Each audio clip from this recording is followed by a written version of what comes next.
Oceanography के बारे में, जिसमें हम कंप्लीट करेंगे बॉटम रिलीफ फीचर्स।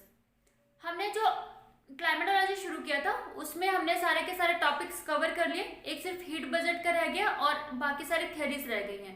थ्योरीज को हम बाकी सारी थ्योरीज के साथ ही कंप्लीट करेंगे, जैसे कि जियोमॉर्फोलॉजी की थ्योरीज को जब कंप्लीट करेंगे। क्लाइमेटोलॉजी में सिर्फ ट्रेवाटा या कॉपेन की 2 थ्योरीज हैं, इसको हम बाद में कंप्लीट करेंगे। So let's discuss about the bottom relief features of oceans. Before we proceed, let's discuss about some of the definitions which we will use in our session. First of all, let's understand what is a continental margin. Continental margin क्या होता है? जहाँ पर land boundary और जो ocean की boundary है वो जहाँ पर भी मिलती है, that is called the continental margin.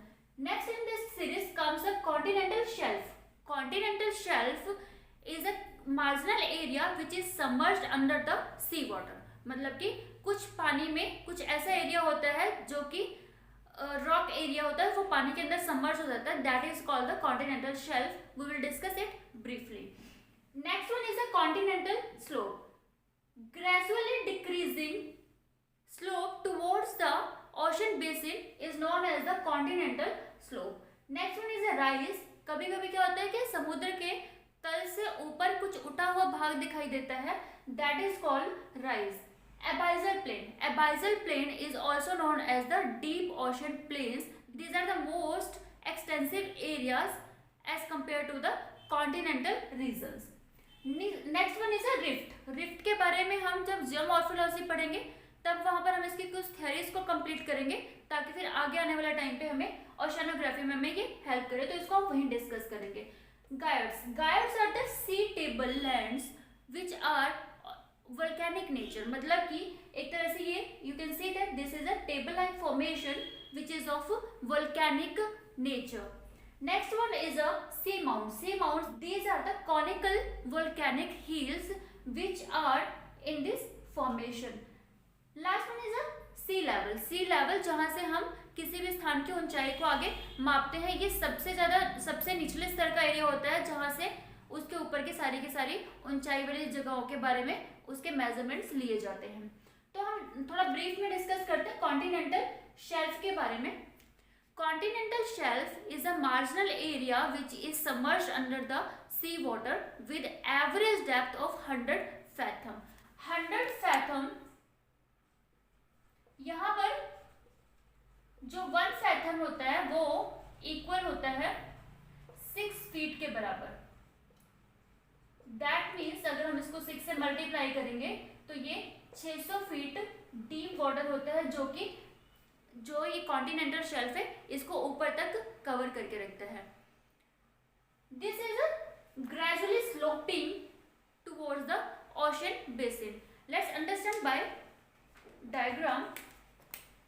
Suppose this is a mountain and it is a sloping towards the ocean basin.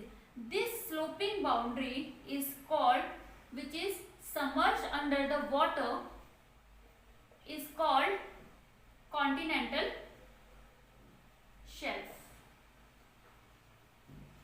The width of the continental shelves depend on the coastal relief features.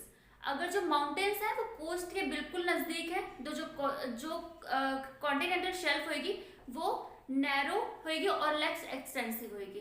लेकिन अगर जो continental area है वो plane है, तो जो continental shelf होगी that will be more extensive as well as the more wide. Suppose mountains are very close to the ocean area, that means this will be so steep and continental shelf will be narrow. और अगर यहीं पर ही जो coastal region है वहां पर plain area है, तो ये जो रीजन है यहाँ पर कॉन्टिनेंटल जो शेल्फ होगी वो ज़्यादा वाइड और एक्सटेंसिव होगी। Different authorities have explained the different mechanism and the procedure for the development of the continental shelves, and these vary in their composition, nature, extension and the width. पर कोई भी ऐसे authority नहीं है जो कि एक कॉन्क्लूडेंस पे आके अपने आप को कंक्लूड कर पाई हो कि क्या इसका सबसे बड़ा क्या रीजन है। There are different theories which have explained the origin of the continental shelf. First is the marine erosion and the fluvial deposits theory. According to this theory, the scientists, the authorities have explained कि जो ये marine erosion है, अगर suppose the mountains are just standing near the ocean boundary, तो क्या होगा, जो ocean waves हैं या ocean currents हैं, they will erode this region. धीरे धीरे इस रीजन का अपर्दन होगा. और अगर अपर्दन क्यों हो, कई बार क्या होता है, रॉक हार्ड होती है, कई बार सॉफ्ट होती है, जिसकी वजह से अपर्दन शुरू हो जाता है. सपोज कि ये अपर्दन कुछ यहाँ तक हो जाता है, तो इसके बाद क्या होगा, नेक्स्ट फॉर्म में ये माउंटेन कुछ इस तरह से दिखाई देगा, जो कि एक फेवरेबल कंडीशन तैयार कर देगा किसके लिए, सेडिमेंटेशंस के लिए और to the formation of the continental shelf. अब नेक्स्ट वर्क शुरू होता है फ्लूवियल डिपॉजिट्स का. The sediments which are brought by the rivers, जो सेडिमेंट्स जो रिवर्स लेके आते हैं, उसके बाद क्या होगा, जब वो खुद को यहाँ पर ड्रेन करेंगे तो धीरे धीरे जो सेडिमेंट्स है वो यहाँ पर इकट्ठा होना शुरू हो जाएंगे. और इन्हीं कणों को इकट्ठा होने के बाद एक टाइम के बाद क्या होगा, they will consolidate with each other and they will subside to form the continental shelf. And according to the second theory, means deposition by the rivers only, what happens, यहाँ पर एक कंडीशन है कि यहाँ पर सिर्फ रिवर्स के through ही deposition होगा, और ये किस एरिया में होगा, जहाँ पर डेल्टा फॉर्म्स होते हैं, मतलब कि जहाँ पर sediments brought by the rivers are extensively deposited. दूसरी कंडीशन ये है कि वहाँ पर जो ओशन का जो वेव्स होना चाहिए, करंट्स होने चाहिए, they must be the calm as compare to the in first theory we have read about it. तो यहाँ पर क्या है कि जब अगर ओशन और वेव्स किसी तरह से इरोजन नहीं कर रही हैं, तो क्या होगा कि जो सेडिमेंट्स हैं जो कि रिवर्स के द्वारा लाए गए हैं, वो धीरे धीरे क्या करेंगे, उस प्लेटफॉर्म पे इकट्ठा होना शुरू हो जाए, और कंसोलिडेट होने के बाद क्या करेंगे, they will subside to further extend that platform.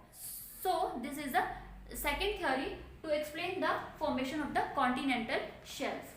Third idea opined by the authorities is the tectonic theory. This is the most accepted theory for the formation of the continental shelf. इस theory में क्या बोला गया कि कभी कभी क्या होता है कि टेक्टोनिक मतलब कि जब प्लेट बाउंड्रीज एक दूसरे से कन्वर्स होती है फिर डाइवर्स होती है, तो फोल्ड्स आर क्रिएटेड देयर. तो अगर माउंटेन इस तरह से और यहाँ पर अगर एक फोल्ड क्रिएट हो गया, now this will look like this. थोड़ा सा ये वाला जो रीजन है ये यहाँ पर सबसाइड हो जाएगा, नीचे की तरफ मूव कर जाएगा. So what will happen, after a time जो वेव्स हैं वो इस वाले पोर्शन को सारा का सारा इरोड कर देंगे, मतलब इसका तो अपर्दन हो जाएगा, तो the mountain will look like somewhere this, और यहाँ पर ये जो डिपॉजिट्स धीरे धीरे होना शुरू हो जाएंगे. Next and fourth theory is the glacial control theory. According to R.S. Daly's glacial control theory, what happened during the time of the Pleistocene ice age, जो sea level है वो 38 फैथम तक रिसीड हो गया, मतलब कि उसका जो पानी है वो कम हो गया. क्यों? क्योंकि उस टाइम पे ग्लेशियर मतलब कि जो पानी है वो बर्फ बन गया, जिसकी वजह से जो वाटर लेवल है वो धीरे धीरे नीचे सरक गया. और उसकी वजह से क्या हुआ कि अगर सपोज के पहले अगर पानी यहाँ तक था, और अगर ये जमने के बाद मतलब कि ग्लेशियर फॉर्मेशन के बाद क्या होता है कि जो पानी है वो रिसीड कर जाता है यहाँ तक, मतलब कि ये जम चुका है अब. तो जो ये एरिया है जो कि पहले covered by the water, now this is exposed, और ये एक्सपोज होने की वजह से धीरे धीरे इस पे इरोजन होता है, which has created the platform like situation. During the time of the deglaciation, what happened? This ice melted, और मेल्ट होने की वजह से ये पानी है ये फिर से दोबारा से यहाँ पर इस पहले वाले एरिया को जो कि पहले अनकवर्ड था उसको दोबारा से कवर कर लिया. And this was the reason to form the continental shelf. यहाँ पर आर. डेली ने एक वेग सा एक मेजरमेंट लिया है कि 38 फैथम. ये एक कॉन्ट्राडिक्टरी पॉइंट है कि 38 फैथम ये किस तरह से इसको डिसाइड किया गया था. It is still a contradictory point. So we have discuss about the origin of the continental shelf. Next we will discuss about continental slope. Continental slope is a boundary which is slightly और gradually declining towards the abyssal plane. It starts from the continental shelves and moves down towards the continental plane. This is called continental slope. Some this is 5 degree and sometimes this is a maximum 60 degree. It is a 5 degree near the Calicut and 40 degree near the St. Helena and 30 degree near the Spanish coast. There are different theories has been explained by the different authorities on the basis of the erosion, their aggradation and the tectonical activities. So there is no such a concurrence on the development of the continental slopes. So let's discuss about the origin of the continental slope. According to erosional theory, what happened? The ocean currents or wave erode this region and formation of the continental slopes happened.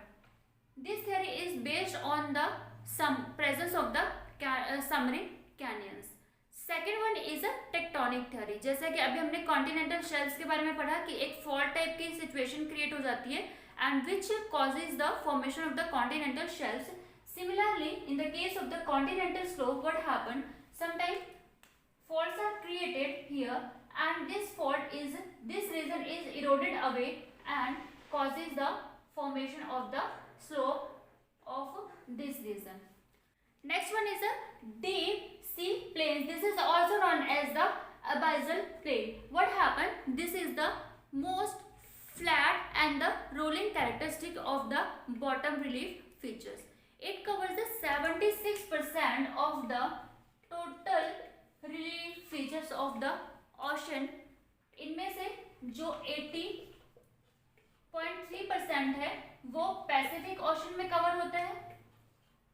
80.1% is covered by the Indian Ocean and approximately 54% which is covered by the Atlantic ocean.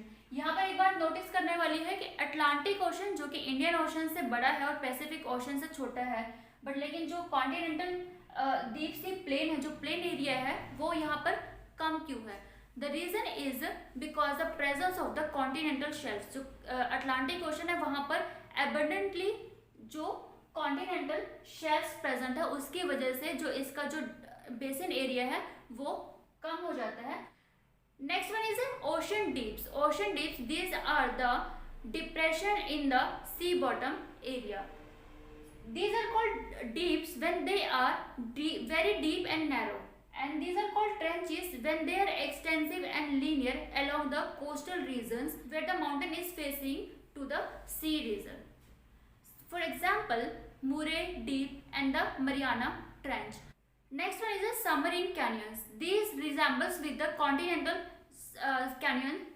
For example, जैसे क्या होता है कि कभी कभी जो नदियां, जैसे मान लो कि ये पर्वत हैं और नदियां कई बार क्या होती हैं कि ये रॉक यहाँ पर भी सेम कवर्ड है, लेकिन ये रॉक कमजोर होने की वजह से जो पानी है वो इसको पूरा का पूरा इसको इरोड कर देता है, तो जिसकी वजह से नदियां यहाँ से बहना शुरू हो जाती हैं and this create the कैन्यंस.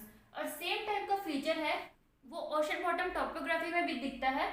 These are the long, narrow and very deep valleys and trenches beneath the ocean bottoms. These are found on the region of the continental shelves, this region, and the continental slopes. These are vertical walls resembling similar to the continental canyons. So in this session we have discussed about some basics topographies which are present in the ocean bottom. In next session we will discuss about the bottom topography of Pacific Ocean, Atlantic Ocean and Indian Ocean. So thank you so much. If you have any queries, so you can leave in comment box.